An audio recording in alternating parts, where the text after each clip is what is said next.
नमस्कार दोस्तों, मैं self Seema Singh. I hope आप सब बढ़िया होंगे। जैसा कि आपको पता है, हम यहाँ पे होम साइंस के टॉपिक कवर करते हैं और आज जो हमारा टॉपिक है वह है सोडियम। सोडियम क्या होता है? सोडियम हम कहाँ से प्राप्त करते हैं? सोडियम हम भोजन से प्राप्त करते हैं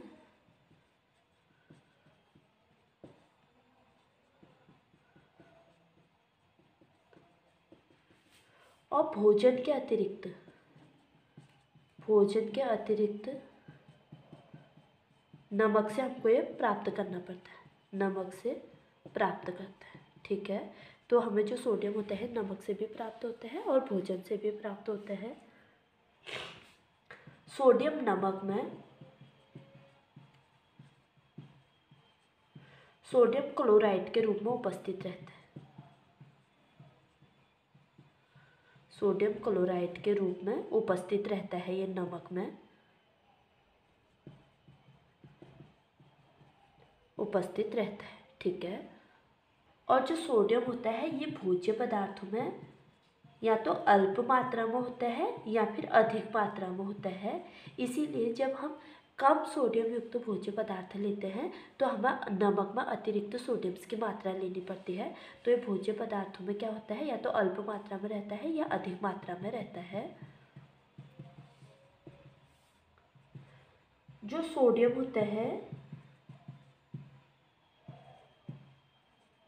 कोशिका द्रव में रहता है। हमारे शरीर में क्या होता है, जो हमारे सेल्स का लिक्विड होता है उसमें ये रहता है, कोशिका द्रव में रहता है। जो कोशिकाओं के जो सेल्स का द्रव होता है, लिक्विड फॉर्म होता है, उसमें हमारा सोडियम रहता है। और नमक में 40% सोडियम पाया जाता है। 40% सोडियम पाया जाता है, ठीक है। जब हमारे भोज्य पदार्थों से सोडियम की आवश्यकता हमारे शरीर के लिए पूरी नहीं हो पाती है तो हम नमक के माध्यम से लेते हैं और नमक में 40% सोडियम पाया जाता है। और नमक क्या होता है, एक यौगिक होता है। यौगिक होता है, इसमें क्लोराइड के रूप में जो सोडियम होता है वो उपस्थित रहता है। और एक स्वस्थ प्रौढ़ व्यक्ति के शरीर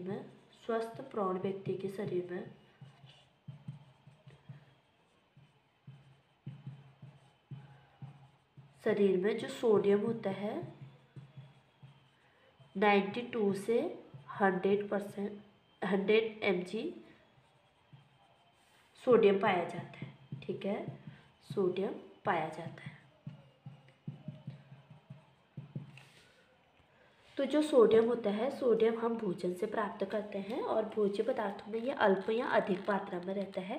जब हम अल्प मात्रा में भोज्य पदार्थ लेते हैं तो हमारी बॉडी में क्या हो जाता है, सोडियम की कमी हो जाती है। उस कमी को पूरा करने के लिए हम नमक से सोडियम का प्राप्त करते हैं।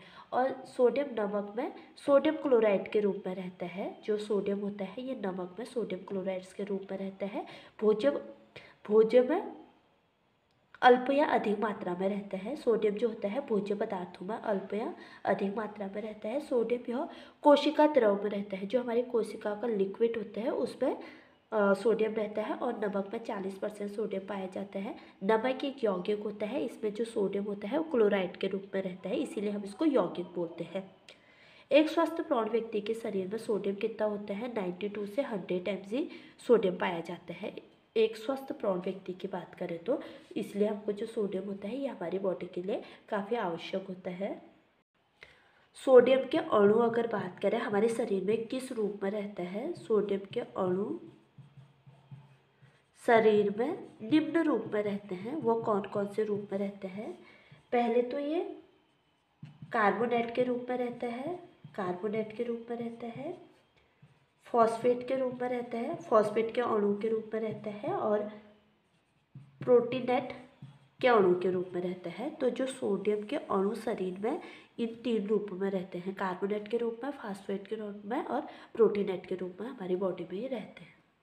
अब हम देखेंगे कि सोडियम के कार्य हमारे बॉडी में क्या क्या हैं। सोडियम का हमारी बॉडी में क्या कार्य होता है, शरीर में संतुलन करने का कार्य करता है।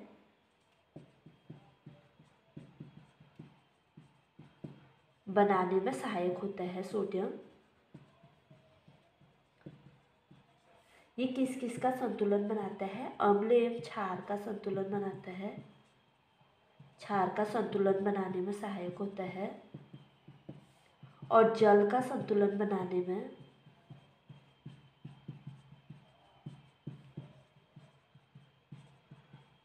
में सहायक होता है सोडियम। और हृदय गति का नियंत्रण करने में सहायक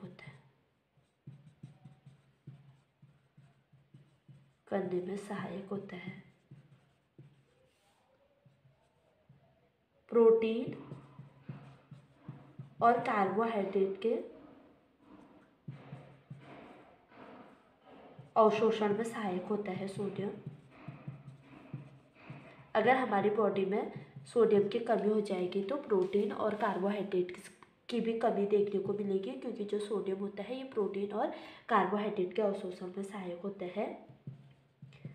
मांसपेशियों के संकुचन में सहायक होता है। जो हमारी मांसपेशियां मसल तो होती हैं उनके ये संकुचन में सहायक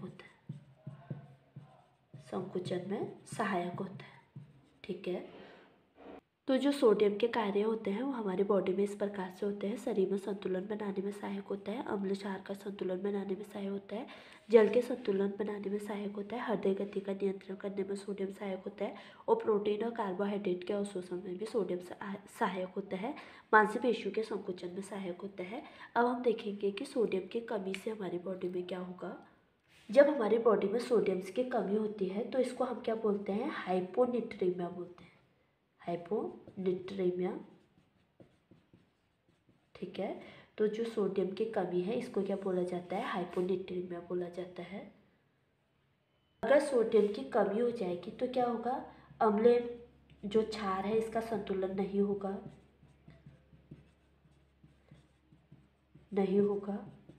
और जल का संतुलन भी नहीं होगा और तीव्र डायरिया देखने को मिलेगा, डायरिया होगा, हृदय गति नियंत्रित नहीं होगी, ठीक है। तो जो सोडियम की कमी होगी उससे ये सारी चीज़ें देखने को मिलेंगी। और किडनी के माध्यम से सोडियम का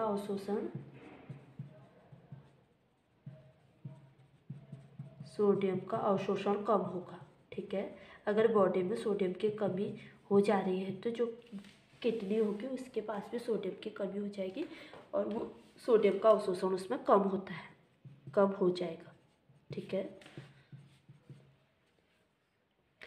जो हाइपरनेट्रीमिया है इसमें क्या होता है, हाइपोनेट्रीमिया में क्या होता है, जो सोडियम होता है ये कोशिका द्रव में नहीं जाता है, जो हमारी सेल्स का लिक्विड होता है उसमें ये नहीं जाता है, उसके बजाय सोडियम कहाँ चला जाता है, सोडियम हाइपोनेट्रीमिया में जो सोडियम होता है ये मस्तिष्क सेल में चले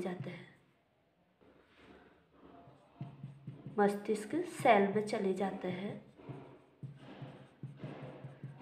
अगर सोडियम हमारे मस्तिष्क में चले जाता है तो उससे क्या होता है, हमारे मस्तिष्क में सूजन होती है। सोडियम जब मस्तिष्क में जाता है, मस्तिष्क सेल में जाता है तो मस्तिष्क में क्या देखने को मिलता है, सूजन देखने को मिलता है, सूजन हो जाती है, ठीक है।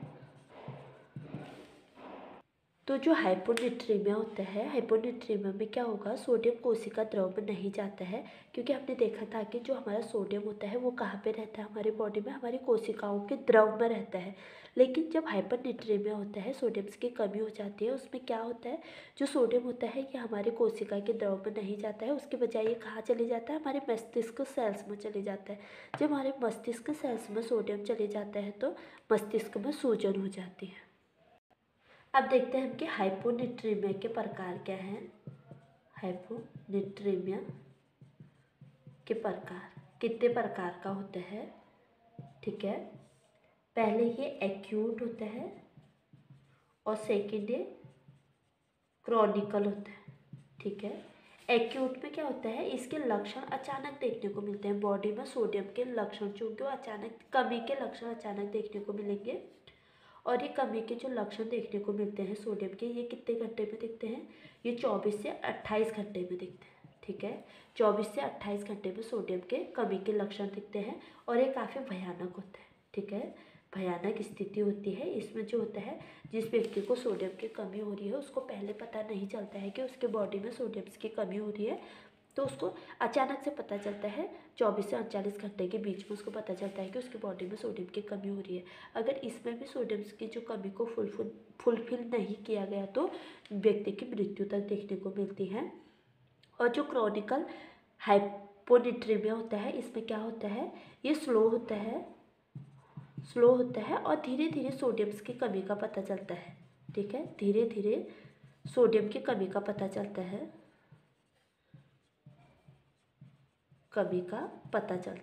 ठीक है। अगर जैसे व्यक्ति को सोडियम की कमी के लक्षण उसके बॉडी में दिख रहे हैं तो व्यक्ति अपने आहार में सोडियम की मात्रा लेता है या सोडियम युक्त नमक लेता है, तो उसका जो सोडियम की कमी होती है, हाइपोनेट्रीमिया वाली स्थिति उसकी दूर हो जाती है। तो ये धीरे धीरे पता चलता है और कब खतरनाक होता है, ठीक है। कब खतरनाक होता है, क्रॉनिकल हाइपोनेट्रीमिया एक्यूट अधिक खतरनाक होता है, ठीक है। कब खतरनाक होता है, इसमें धीरे धीरे से व्यक्ति को जो सोडियम की कमी के लक्षण देखने को मिलते हैं। अगर सोडियम की कमी के लक्षण उसको देखने को मिल रहे हैं तो क्रॉनिकल में वो उसकी कमी को दूर करेगा, तो उसकी सोडियम की जो कमी है उसके बॉडी में दूर हो जाएगी। लेकिन जो हाइपोनेट्रीमिया, जो एक्यूट हाइपोनेट्रीमिया होता है, ये काफ़ी खतरनाक होता है। इसमें 24 से 28 घंटे में ही व्यक्ति को पता चलता है कि उसके बॉडी में सोडियम की कमी हुई है। अब हम देखेंगे कि सोडियम की अधिकता से क्या होता है। अगर सोडियम की अधिकता की बात करें तो जो सोडियम की अधिकता होती है इसको हम हाइपरनेट्रीमिया बोलते हैं,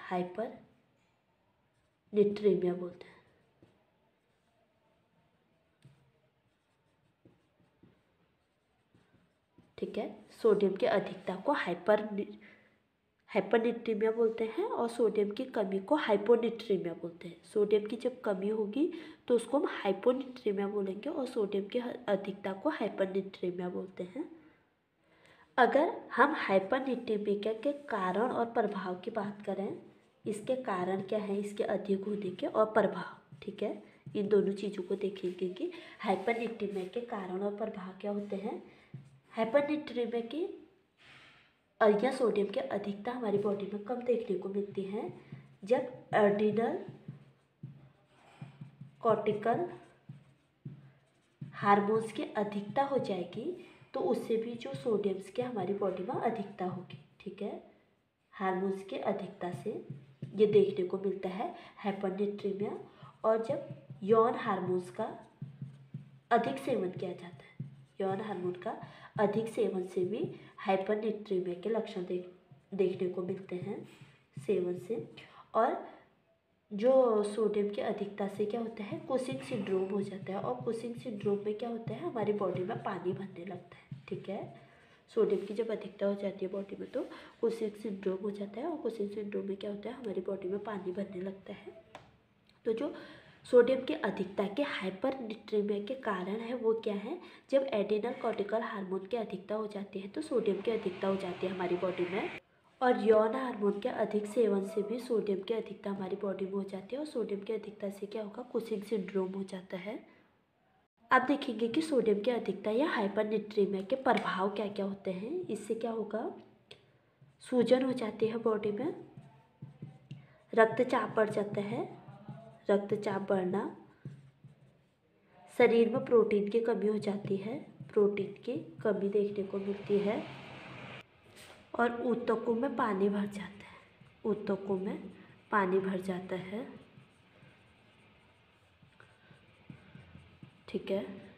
तो जो हाइपरनेट्रीमिया होता है, सोडियम की अधिकता होती है, इसमें क्या होता है, इसके कारण और प्रभाव क्या है। सोडियम की अधिकता में एड्रिनल कॉर्टिकल हार्मोन की अधिकता हो जाती है, अधिकता से भी सोडियम की अधिकता हो जाती है और यौन हार्मोन्स के अधिक सेवन से भी जो हमारी बॉडी में होता है हाइपरनेट्रीमिया देखने को मिलता है। और हाइपरनेट्रीमिया में क्या होता है, कुशिंग सिंड्रोम होता है। और कुशिंग सिंड्रोम क्या होता है, इसमें हमारी जो बॉडी होती है उसमें पानी भरने लगता है और प्रभाव क्या देखने को मिलते हैं, बॉडी में सूजन हो जाती है, रक्तचाप बढ़ जाता है, प्रोटीन में कमी आ जाती है, बॉडी में जो प्रोटीन की मात्रा होती है वो कम हो जाता है, ऊतकों में पानी भर जाता है और हृदय गति अनियंत्रित हो जाती है, नियंत्रित हो जाती है, ठीक है।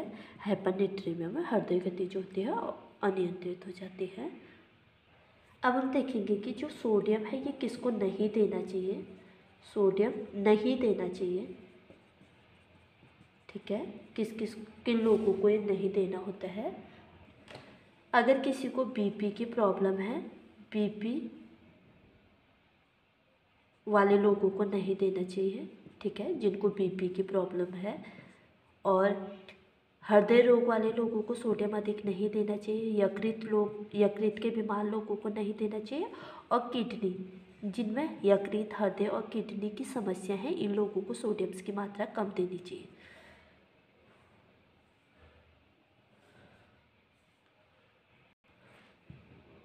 सोडियम समस्या वाले लोगों को कम मात्रा देनी चाहिए, ठीक है।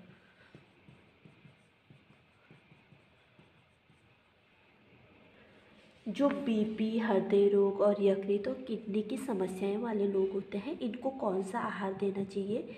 इनको सोडियम युक्त आहार देना चाहिए। सोडियम युक्त आहार देना चाहिए। जो सोडियम युक्त आहार होता है, इसमें क्या करते हैं, सोडियम की मात्रा कम करते हैं। सोडियम की मात्रा कम करते हैं और पोटेशियम की मात्रा बढ़ा देते हैं, ठीक है। पोटेशियम की मात्रा बढ़ा देते हैं,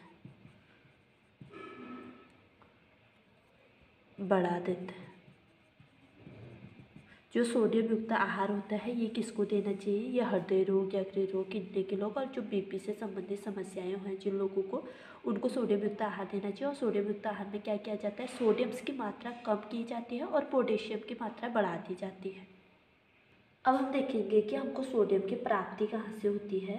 सोडियम की प्राप्ति की बात करें तो ये हमको नमक से प्राप्त होता है, हरी पत्ते वाली सब्जियों से होता है, पत्ते वाली सब्जियों से प्राप्त होता है, समुद्री घास से प्राप्त होता है। समुद्री घास से कैसे प्राप्त होता है, क्योंकि जो समुद्र में जो पानी होता है वो नमकीन होता है, तो ये समुद्री घास से प्राप्त होता है। और लहसुन प्याज से प्राप्त होता है, ठीक है। लहसुन प्याज आदि से हमको अपने भोजन से प्राप्त होता है। नमक, हरी पत्ते वाली सब्जियां, समुद्री घास और लहसुन प्याज से ही हमको प्राप्त होता है। सोडियम का अवशोषण हमारी बॉडी में कहाँ होता है, सोडियम का अवशोषण छोटी आंत में होता है, ठीक है। छोटी आंत में इसका अवशोषण होता है और इसका विसर्जन, इसका निष्कासन हमारी बॉडी से कैसे होता है, हमारी बॉडी के माध्यम से बाहर कैसे निकलता है, ये त्वचा के माध्यम से पसीने के रूप में बाहर निकलता है, मल से बाहर निकलता है और मूत्र से बाहर निकलता है। जो त्वचा के माध्यम से जो प्रतिदिन होता है ये कितना निकलता है, 25 mg बाहर निकल जाता है। और मल के माध्यम से 5 से 35 mg निकलता है और मूत्र के माध्यम से 10 से 125 mg बाहर निकल जाता है, ठीक है, बॉडी से बाहर निकल जाता है। तो जो सोडियम होता है आपको किसको नहीं देना चाहिए, बीपी वाले लोगों को नहीं देना चाहिए, हृदय, यकृत, किडनी की समस्या वाले लोगों को सोडियम नहीं देना चाहिए। इन लोगों को क्या देना चाहिए, सोडियम युक्त आहार देना चाहिए। सोडियम युक्त आहार में क्या होता है, सोडियम की कमी होती है और पोटेशियम की मात्रा को बढ़ा दिया जाता है। सोडियम की प्राप्ति हमको कहाँ से होती है, नमक से होती है, हरी पत्ते वाली सब्जियों, समुद्री घास, लहसुन और प्याज से इसकी प्राप्ति होती है। और सोडियम का अवशोषण कहाँ होता है, सोडियम का अवशोषण हमारी छोटी आंत में होता है।